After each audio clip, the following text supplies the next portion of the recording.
This is 1059 The Region, where parents talk and explore practical, proactive, and evidence-based solutions.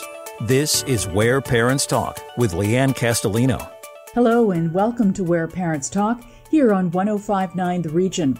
I'm your host, Lianne Castelino. Each week, we peel back the layers on parenting hot topics through the lens of science, evidence, or the lived experience of our invited guests. On today's show, we're joined by an award-winning sports broadcaster. He spent more than 25 seasons as part of the broadcast team for the Toronto Raptors. Jack Armstrong is also a musician, a former college basketball coach, and a father of 3 adopted sons. He joins us today from his home in Lewiston, New York. Thank you so much for making the time. Lianne, my pleasure. Glad to be on with you. Jack, I'd like to start by asking you, had you always wanted to be a dad? Yes, absolutely. There's no question about it. There was always something as a young person that I looked at and felt like, it's kind of like a higher calling. It's like the ultimate calling that you could have. And so to me, yeah. No doubt. And, my dad passed away when I was 7. So I didn't have a dad in my life for most of my life. My mom did an amazing job raising us, and she's my hero. And I just even looking at the job that my mom did raising 4 boys by herself, you just have that much more respect for what a parent is and the impact a parent can make on a young person's life. So yeah, absolutely. When you think about your mom and how as a widow she was able to raise 4 boys by herself, what stood out for you in terms of how all of that unfolded? I would say incredible resiliency because it's my parents are immigrants to the United States from Ireland. And, to lose a husband at age 48 of a heart attack, and to now, my dad was 48 when he passed, and to now have to raise 4 boys by yourself. My mom was a cafeteria worker at a PS 238, a little public school in Brooklyn, and obviously it's not easy raising 4 boys on a small salary, and I just think that she is a person with great faith and will and love and spirit and determination that guided us on that path in life, and was very instrumental in terms of everything that I think my 3 brothers and I have in our lives. I can't thank her enough. We can't thank her enough. She's, as I mentioned earlier, our hero. I call my mother every single day. Sometime between 9 a.m. and 11 a.m. And I always finish the conversation with the 3 most magical words you can say to someone, and that is, I love you.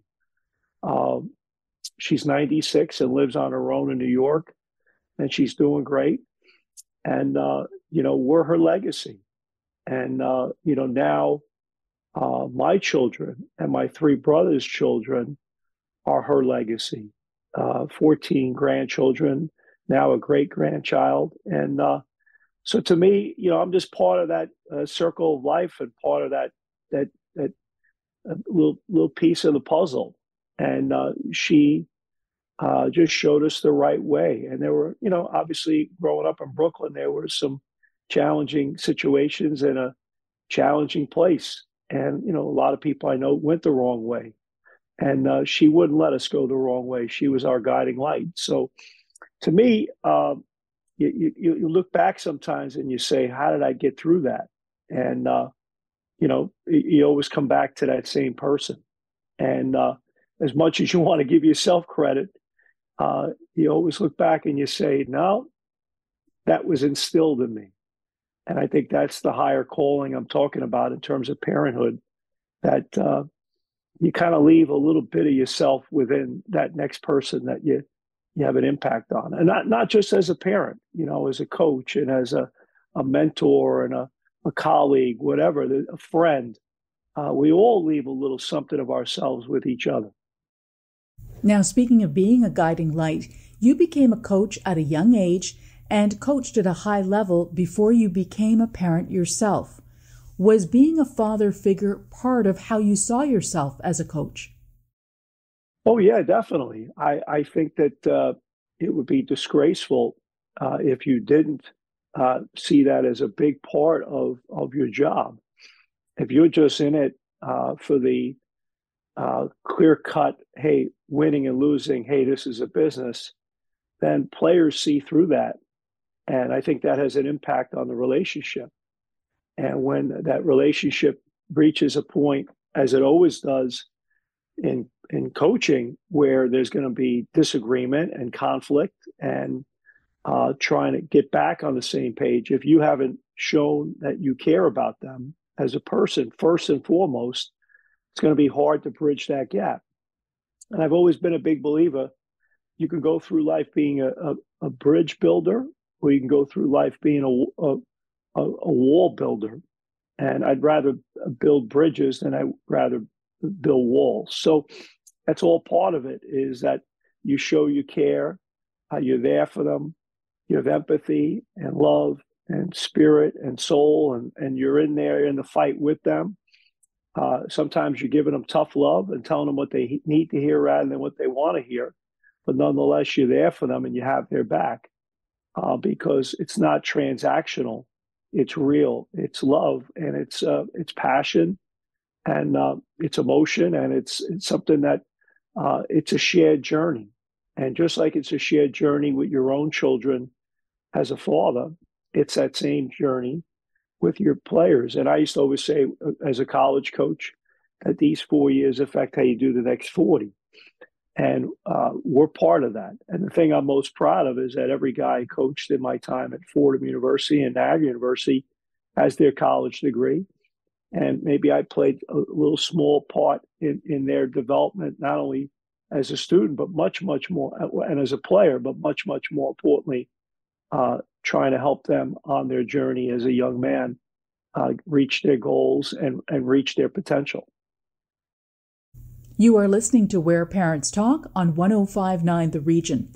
I'm Lianne Castelino, in conversation with the color analyst for the Toronto Raptors, Jack Armstrong. He's been part of the Raptors broadcast team since 1998. He's also an NBA analyst for TSN. Now, Jack, what specific attributes of coaching that you covet do you believe translate directly to parenting? Well, I've always been a big believer in the 5 Ps. Proper planning prevents poor performance. I think overwhelmingly, if you spend time with a coach, and my wife is a former Division I head coach herself. She was a women's soccer coach at Niagara University and also women's basketball assistant. So she was a Division I coach in 2 sports. That's where we met. But I think, you got to have a plan. You got to be organized. You have to have, because particularly when you raise kids all within the same age group, it's absolute utter bedlam and chaos. And many times it could be a gong show because they're all going in 85 different directions, and it's very stressful. And, obviously I travel for a living. I give my wife so much credit. I mean, she's an amazing person with great spirit and just relentless in terms of, we got those kids to what they needed to be at every day. And I don't know how it happened, but it happened. And that's what parents do. And but I think, there are the things that matter to the soul, and that's the love and the care and the compassion and the empathy and the concern and the guidance and all those things that you bring. But you also have to bring structure, and structure is important. That they understand, how we go about our daily schedule and having a plan, and let's not mistake activity for achievement. We're not just running around with no purpose. And so I think coaching helps that there's a mission statement, there's a game plan, there's a vision for what we want to get accomplished. We don't know what that's going to end up being, but I think just being able to give them some structure and stability, I think is very important. I think in coaching, that's what you're trying to do every day. And I think in parenthood, there's something to that. Let's talk about the journey that you and your wife took to becoming parents. Had you ever thought about adoption in a deep and meaningful way prior to both of you looking at it as an option to have a family? We had friends that had adopted children, but we just always thought we were going to be fortunate enough to have our own children, and unfortunately, we couldn't. And then when that took place, it's a very emotional experience, and nonetheless, it was like, hey, well, let's do this then. And I said to my wife, Tina, I said, I didn't marry you for your ability biologically to have children. I married you because I love you. Let's adopt. And it's funny, one of my former colleagues, a guy named Ed Sands, who was an assistant at Fordham University with me from 1984 to 88. Ed then was coaching high school basketball, and I was recruiting one of his players in New York City. And we were out to dinner, and we just started chatting. And he and his wife adopted a few boys. And so that's kind of how it happened. I connected my wife with his wife. They had a conversation, and then the wheels just started rolling. So, and then they asked us, the adoption agency, well, what kind of child would you like? And we were like, what are you talking about? We'll take what you got. We'll take any child. I mean, whoever needs a home, we'd be honored and blessed to have a child. So they said, well, we're having a difficult time right now placing minority, African-American boys. Like, hey, we're in. Count us in. We'll do it. We'd be honored and thrilled and blessed to have a boy. And then one boy led to two boys led to three, and we had three in diapers at one time. So it's been an amazing journey and an absolute blessing. So, it's the best decision. My wife, I would say the best two decisions I've made in my life were, number one, asking my wife to marry me. And number two, my wife and I collectively as a partnership, deciding to adopt three boys. And it's the best decisions in my life. It's such a powerful story as you recount it. And we're talking about more than 20 years ago when you adopted your first son. I wonder, with the joy of welcoming this new family member, did you have any trepidation at all? Were you nervous about the fact that you were now going to welcome a baby from a different background to your new family? Well, it's interesting that first child, I just got married 2 weeks ago in California. So, so one down, two to go in that category. And they're 27, 26, 25. And trepidation, I don't think so. I mean, at the time that we adopted, I was a Division I men's basketball coach.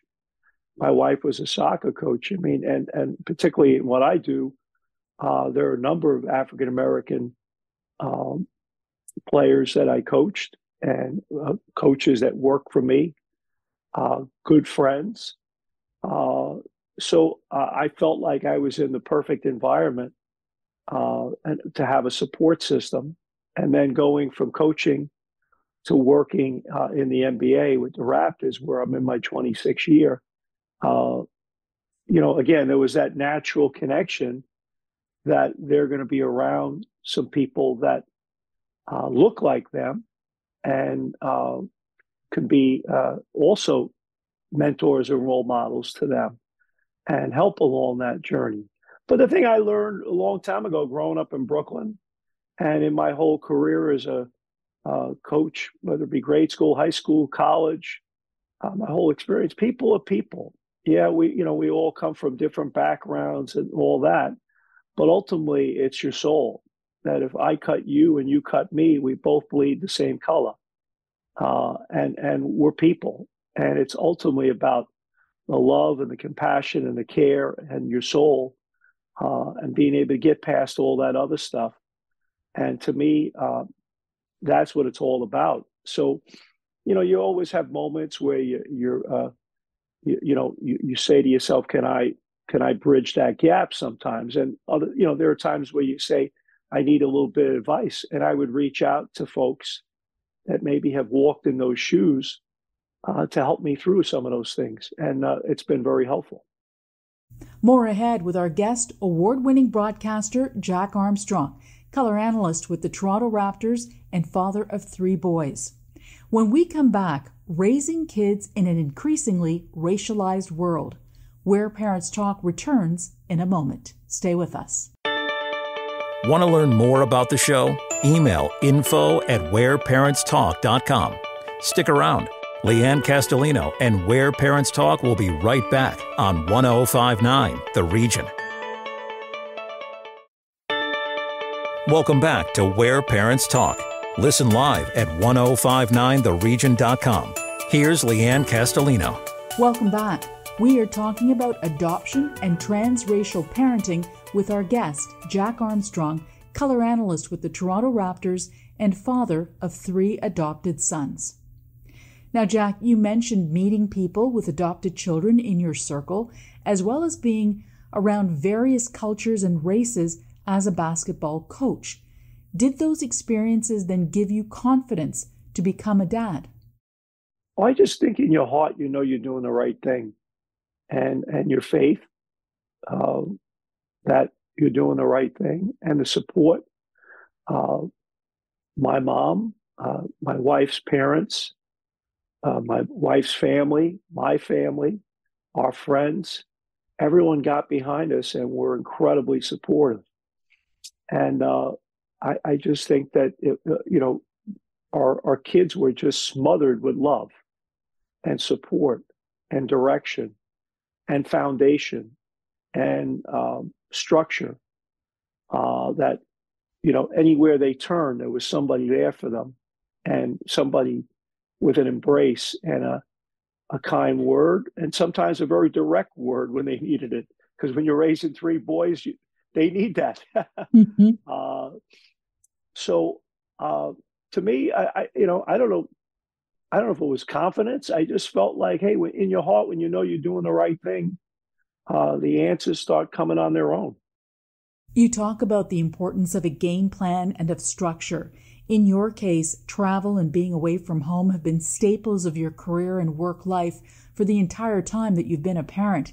Can you give us a sense of what the Armstrong game plan looked like through all the different ages and stages of parenting your 3 boys?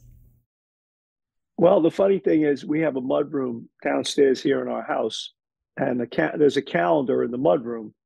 Right now, the calendar is empty, sadly, because all 3 boys are grown up and they're out of the house and they're all doing their own thing, and we're very proud of them.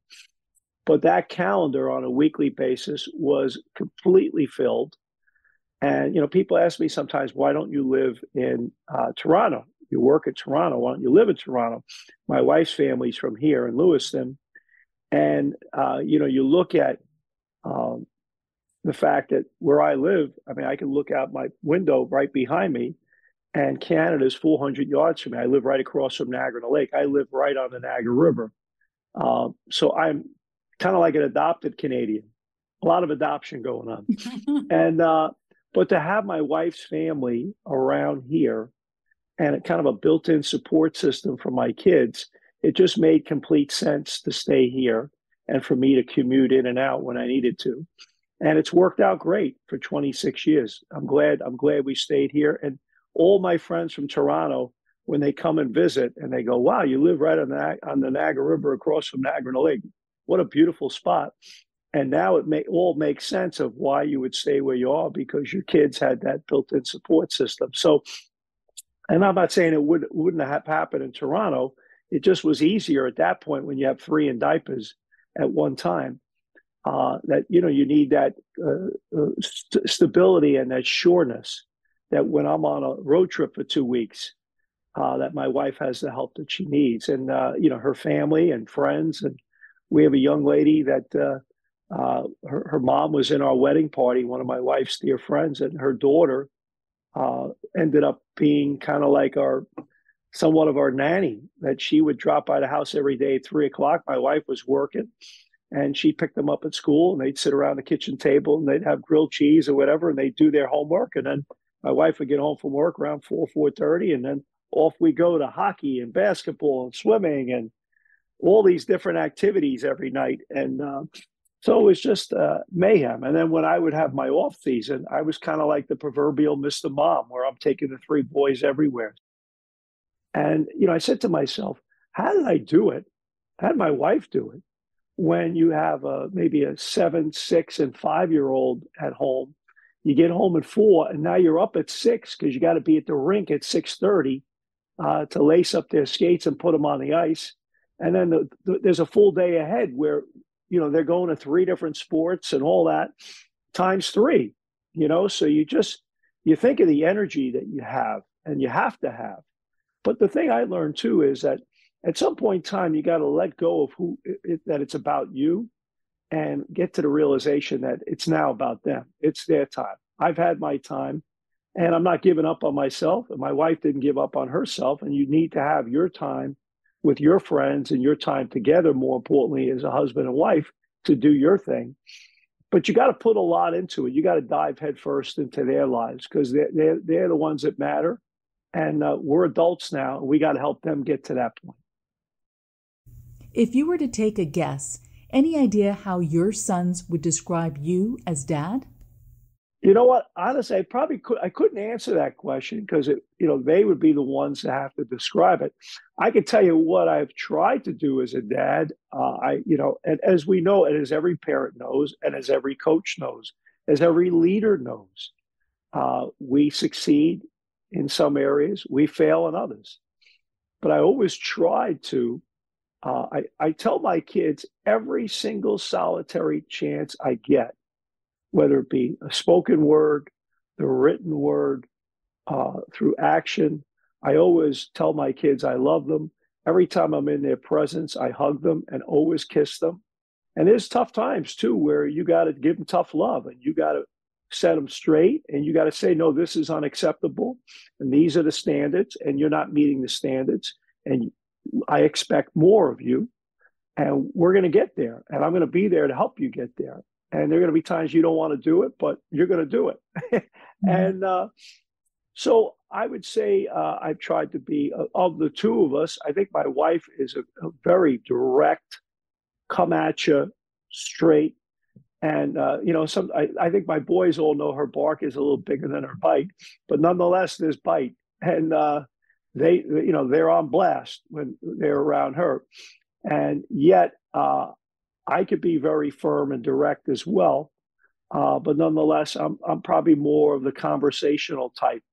And, let's try to get to the core and the root of what the issue is. So I've always tried to be that mentor and that guide and that helping hand.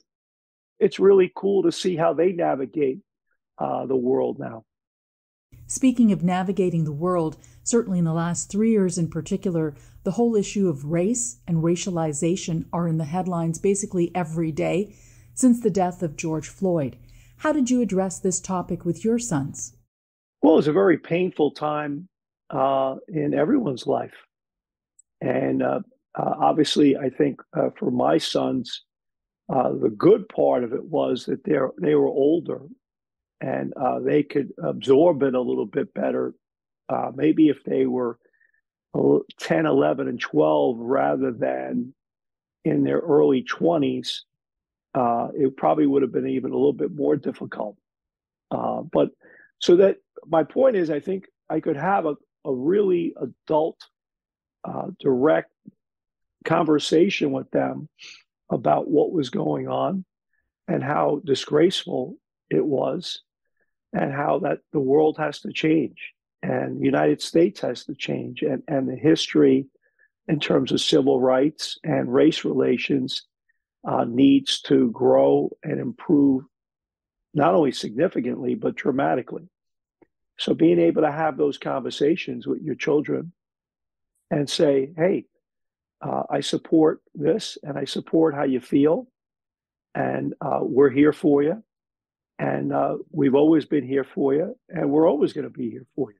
And that this is wrong.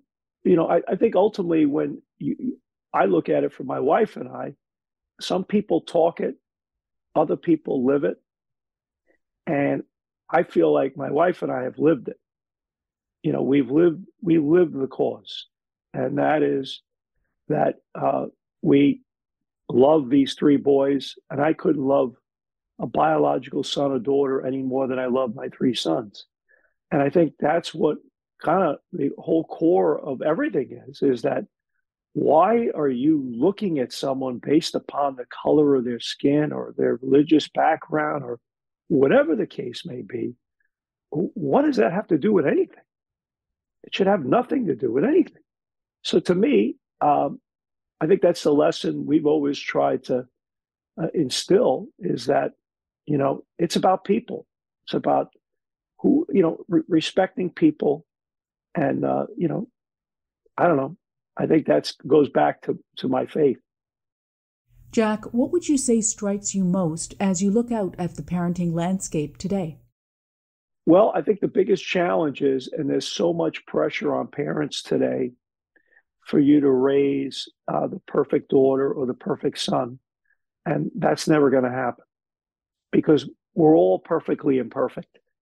I think sometimes we enable too much rather than empower. Kids need to fail. Kids need to know it's okay to fail. Failure is part of the journey. What we need to do a better job of, and look, guilty is charged.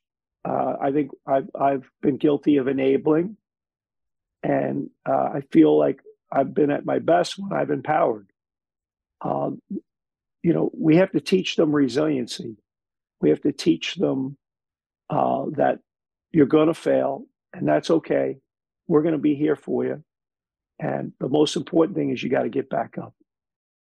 Jack Armstrong, color analyst for the Toronto Raptors and father of three, thank you so much for sharing your time and your lived experience with us today. Thank you so much, and really, really appreciate it. And I would, for any parent, any person out there, I would strongly encourage adoption. I think it's a wonderful thing. And there are so many children out there right now that need someplace and need loving parents. So I absolutely advocate for it. And I hope our story in some way, shape, or form maybe resonates with somebody and gets them to reflect on maybe that decision in their life. So I know I don't regret it, and I know my wife doesn't regret it. And it's, again, as I've said many times, it's been a blessing. People say to you all the time, what a great thing you did for these three kids. And I always say, great thing I did. Are you kidding me? You got it completely wrong. It's in the reverse. They've made our life complete. They've made our life whole. They've made our family. So no, the blessing's been in reverse towards my wife and I. A wonderful story, and we appreciate you sharing it with us. Thank you, Lianne. Be sure to watch the full video version of our interview with Jack Armstrong at whereparentstalk.com. That is our show for now. I'm Lianne Castelino. Thanks for listening. Happy parenting.